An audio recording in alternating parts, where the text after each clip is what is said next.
Matric परीक्षा 2023 में जो गणित के प्रश्न पूछे गए हैं सेट एफ के प्रथम पाली के, उसमें हम लोग 1 से लेके 81 तक प्रश्न कर चुके हैं। 82 नंबर का प्रश्न आज हम लोग करेंगे, जिसमें पहला प्रश्न है 82 का। निम्नलिखित में कौन समांतर श्रेणी है? समांतर श्रेणी को ही एपी कहते हैं, इंग्लिश में एथमेटिक प्रोग्रेशन कहते हैं, एपी।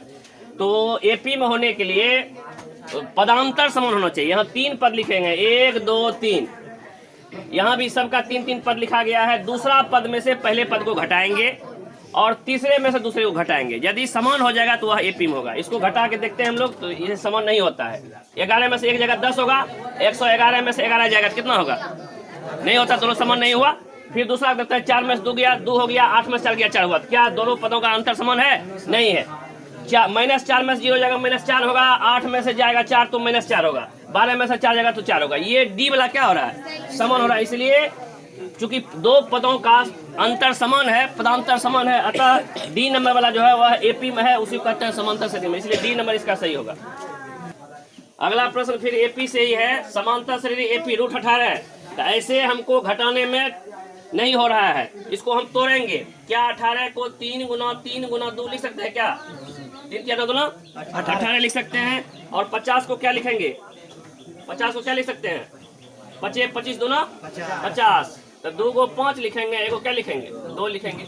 और 98 में क्या लिखेंगे? 7 7 2 7 14 14 7 98 लिख सकते हैं। क्या 3 पद लिखिए, उसको नहीं लिखेंगे कोई बात नहीं है। तो इसमें से कुछ बाहर निकलेगा क्या? 3√2 होगा क्या? इसको 5√2 लिख सकते हैं क्या? इसको 7√2 लिख सकते हैं। अब अंतर करके देखते हैं, उसी को कहते हैं समांतर। 2 पदों के बीच के अंतर को ही 5√2 में से 3√2 जाएगा, कितना होगा? 2√2। यहाँ करके देखते हैं, 7√2 में से 5√2 जाएगा, क्या 2 पदों का अंतर 2√2 आ रहा है? 2√2 कहीं है क्या? उसी को पदांतर कहते हैं, इसलिए ऑप्शन बी सही है। ये एक एपी दिया हुआ है 2 5 8 11 डैश डैश, कहता है 11वां पद क्या होगा? तो एपी का पहला पद को ए कहते हैं, एपी के पहले पद को ए कहते हैं। प्रश्न से ए कितना दिया हुआ है? 2। पहला पद को क्या बोलते हैं? 2। पहला पद को ए कहते हैं। और 2 पदों के बीच के जो अंतर है उसको डी बोलते हैं। डी कितना है? पहला में से दूसरा में से पहला घटा दो, या तीसरा में से दूसरा घटा दो। बात क्या है? एक है। चौथा में से तीसरा घटा दो, अगला से एक पिछला घटा दो। 11 में 7 जाएगा, कितना होगा? कहीं से भी घटा सकते हैं। 11 में 7 गया 3 क्या निकला? ए 11वां पद। इसके लिए एक फार्मूला होता है, nवां पद। कौन पद? ए n बराबर होता है a + n - 1 × d। nवां पद बना हुआ, n की जगह कितना है? 11। तो a 11 बराबर ए कितना दिया हुआ है? ए 2 लिखेंगे। एन कितना है? एन 11। 11 घटा 1, डी कितना निकाले हैं? 3। इसको हल करेंगे। 2 + 11 में से 1 गया, 10 दिया, 30 2 32 कहीं है क्या? ऑप्शन सी इसका जवाब होगा। एपी का nवां पद दिया हुआ 85 नंबर क्वेश्चन में। एपी का nवां पद, nवां पद को an कहते हैं। nवां पद को क्या बोलते हैं? nवां पद को ही an कहते हैं, ठीक है। तो an का मान दिया हुआ है 8n - 2। इससे हम पहले एपी बनाएंगे। कैसे बनाएंगे? तो n का मान 1 रखेंगे। तो a1 हम कितना निकला? जहाँ जहाँ n है वहाँ 1 रख रहे हैं। तो 8 गुना 1 घटाओ 2, तो 8 के 8 में से 2 क्या कितना हुआ? 6। अब हम a2 निकालते हैं। a2 जहाँ जहाँ n तहाँ तहाँ 2। 8 गुना 2 घटाओ 2, 8 9 16, 16 में 2 क्या कितना हुआ? 14। a3 निकालते हैं, तो 8 गुना 3 घटाओ 2, 8 से 24, 24 में से 2 जाएगा 22। तो मेरा एपी बन गया। एपी बना क्या? एपी क्या बना? 6 14 और 22। ये क्या बन गया मेरा? एपी। जब एपी बन गया इससे मेरा डी निकल जाएगा। ये पहला पद है क्या? एपी का पहला पद क्या है? 6। और डी क्या होता है? 2 पदों के बीच अंतर, पदांतर को डी कहते हैं। 14 में से 6 जाएगा 14 में 6 गया 8। हमको निकालना क्या है? 7वां पद। 7वां पद को a7 कहते हैं क्या? तो 7वां पद बराबर होगा a + 6d डायरेक्ट। a + यमा पद कहेगा a + उससे 1 कम d। 30वां पद a + 29d। 50वां पद a + 49d। 7वां पद a + 6d। a कितना निकला है? 6 जोड़ 6 गुना डी कितना निकला है? 8। तो 6 जोड़ 8 के 48 6 54 कहीं है क्या?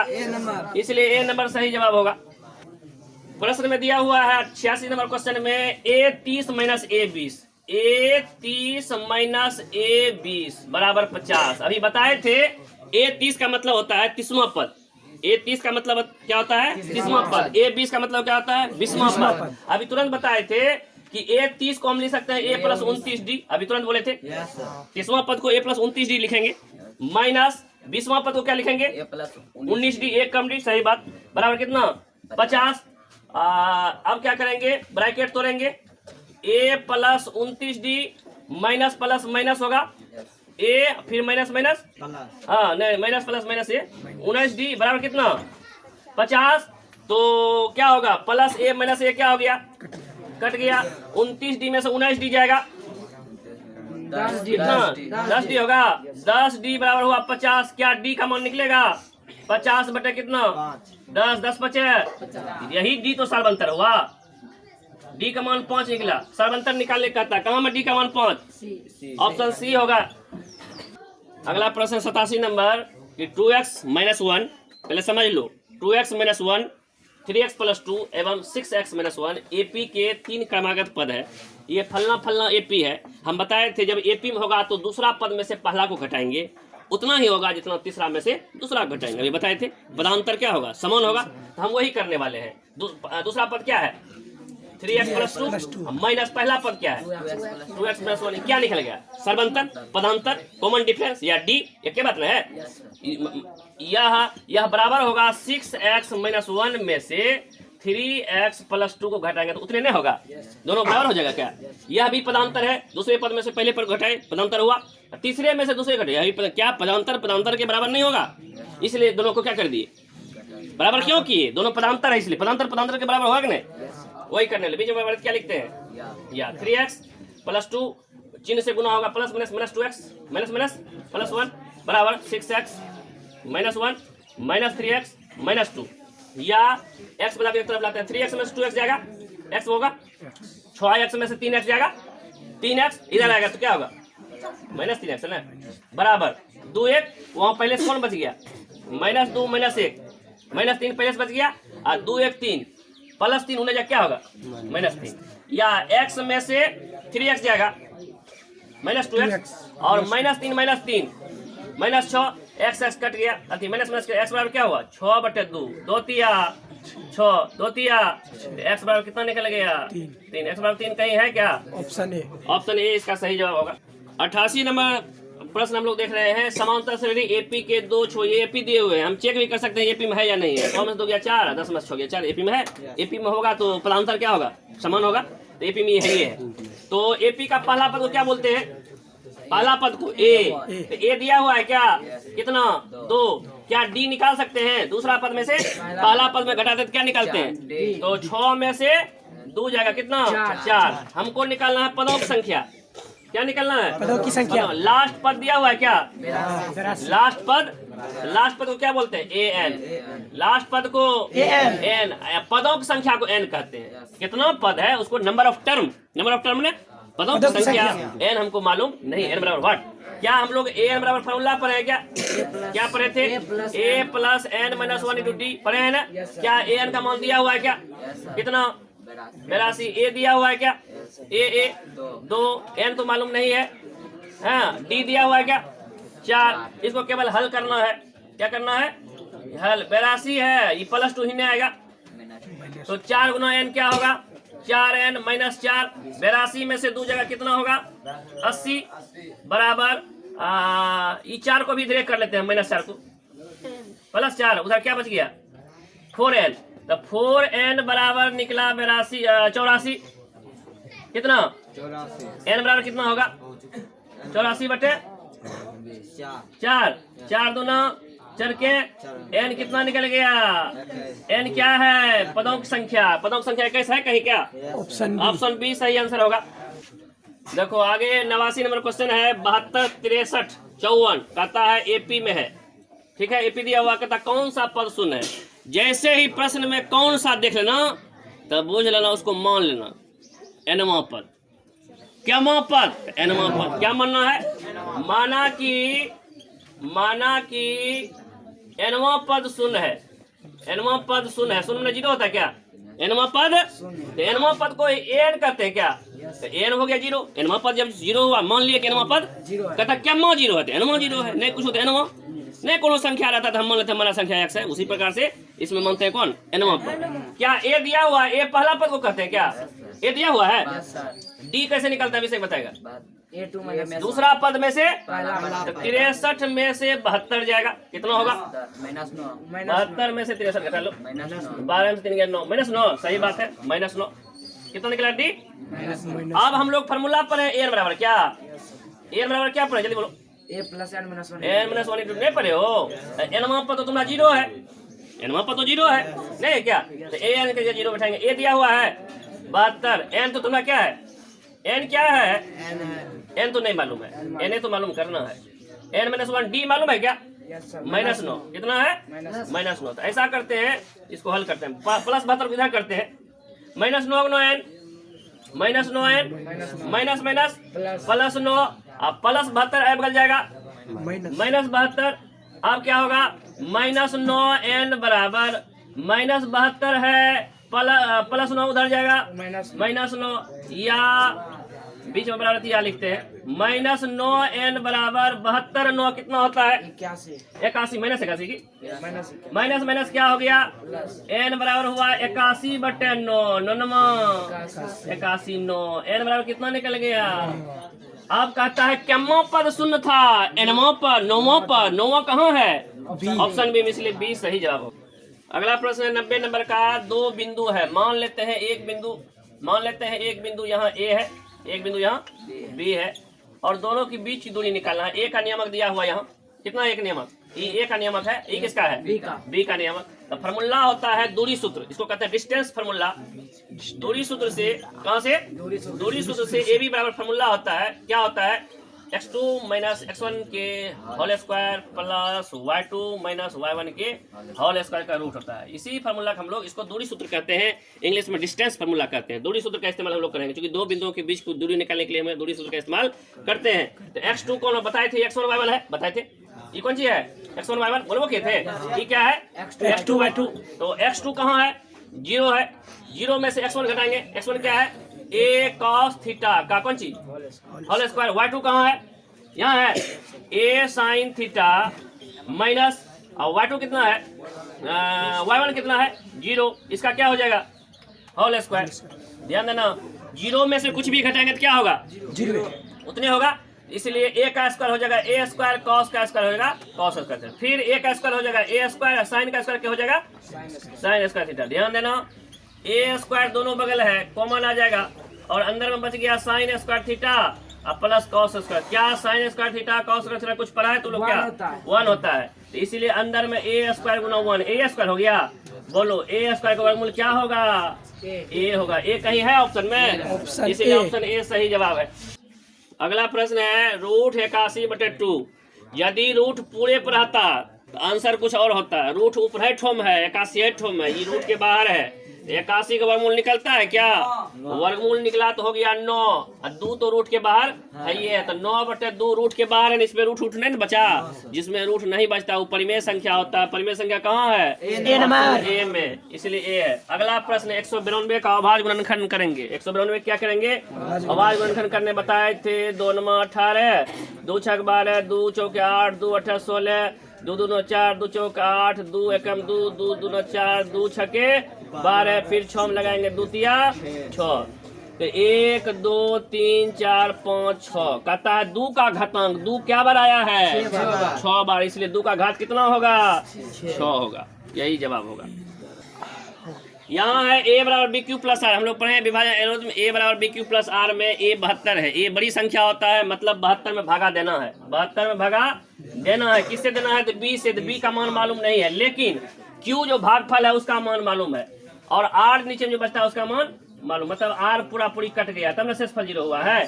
तो कहाँ से गुना करेंगे जो 72 पूरा पूरा कट के शेषफल 0 होगा, 8 9 72, 8 9 तो 9 होगा b का मान, तो b का मान 9 कहाँ है, ऑप्शन a में है। अगला प्रश्न है, कहता है किसका दशमलव प्रसार शांत है। 94 नंबर क्वेश्चन है, तो हम लोग पहले ऑप्शन से बनाएंगे। पहला ऑप्शन है 2/15, कितना है तो 2 तो 2 ये रह गया, 15 को 3/3 गुना 5 लिख सकते हैं। तो हरों के गुणनखंडन में 2 और 5 आना चाहिए, 2 और 5 के अलावा कोई आ गया तो वो नहीं है, इसलिए ऑप्शन ए नहीं है। बी को टेपते हैं, बी कितना है 11/160 है, 160 का खंडन करेंगे तो 2 8 है 16, 2 40 है 80, 2 20 है 20 होगा, 2 10 है 10, 2 2 10 20, 2 5 है, तो इसमें 2 और 5 आ गया, 2 और 5 आया, इसलिए बी ही होगा। हरों के गुणनखंड में 2 और 5 आएगा, या केवल 2 आएगा या केवल 5 आएगा, तो वो शांत होगा, इसलिए ऑप्शन बी शांत प्रश्न होगा।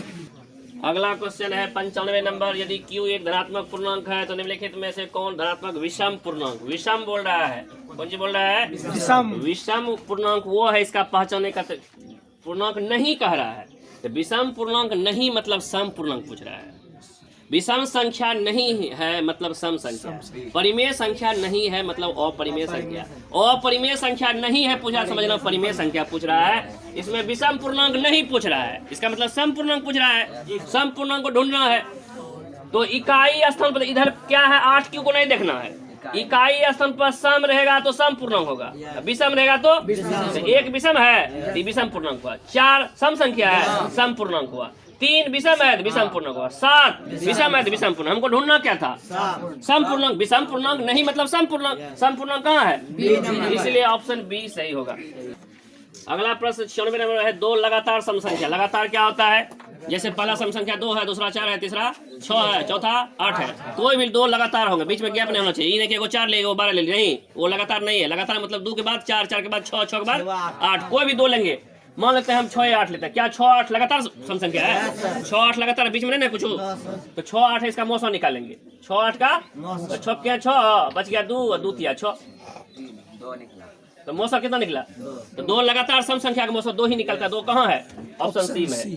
अब आगे देखते हैं अगला प्रश्न, लिखा हुआ एक परिमेय संख्या, मान लेते हैं 2 परिमेय संख्या है, कहता है एक अपरिमेय संख्या, अपरिमेय संख्या होता है रूट लगल का संख्या, उसको √3 को जोड़ते हैं, 2 में √3 जोड़ते हैं, 2 हो गया परिमेय और √3 हो गया अपरिमेय, इसको जोड़ेंगे इतना का इतने रह जाएगा, तो रूट लगले रह गया, इसलिए अपरिमेय संख्या हुआ, ऑप्शन बी सही जवाब है। अगला क्वेश्चन है 98 नंबर, 2 संख्या गुणनफल। हम बताए थे कि LCM of AB Guna HCF of AB यह बराबर होता है A गुना B के। A और B क्या है, 2 संख्या है, A और B क्या है 2 संख्या है, हमको निकालना है LCM, तो LCM बराबर फार्मूला क्या बन जाएगा मेरा, LCM बराबर फार्मूला बनेगा कि A गुना B तो पहले सही है ना, HCF से क्या हो जाएगा, हाँ हो जाएगा HCF ऑफ AB से। तो हमको 2 संख्या का जब गुणनफल है A गुना B का मान प्रश्न में क्या है दिया हुआ है, 2 संख्या गुणनफल को ही A गुना B कहते हैं, उसका मान A गुना B के बदले में हम कितना बैठा देंगे, कितना 86 70, अब बटे कितना मौसो कितना है 17, 17 5 85 बच गया 1, 17 के 17 कितना हुआ 510 कहीं है क्या, ऑप्शन डी सही जवाब होगा। 99 नंबर क्वेश्चन है, कहता कौन परिमेय संख्या है, तो परिमेय संख्या वो है जो रूट से बाहर निकलने की क्षमता रखता हो। तो ऑप्शन नंबर ए में है 64 36, 64 36 को जोड़ेंगे तो 100 पूरेगा, 100 रूट से निकल के 10 हो जाएगा, और ऐसा भांज किसी में नहीं है। 25 25 50 तो हो जाएगा, 50 रूट से बाहर नहीं निकलेगा। 49 49 कितना होता है 98, लेकिन 98 रूट से बाहर नहीं निकलता है। 36 36 72 होता है, 72 का रूट नहीं निकलता, वर्गमूल नहीं निकलता, इसलिए केवल ए नंबर का ही पूरा वर्गमूल निकला, रूट से बाहर निकला, इसलिए ए नंबर परिमेय संख्या है।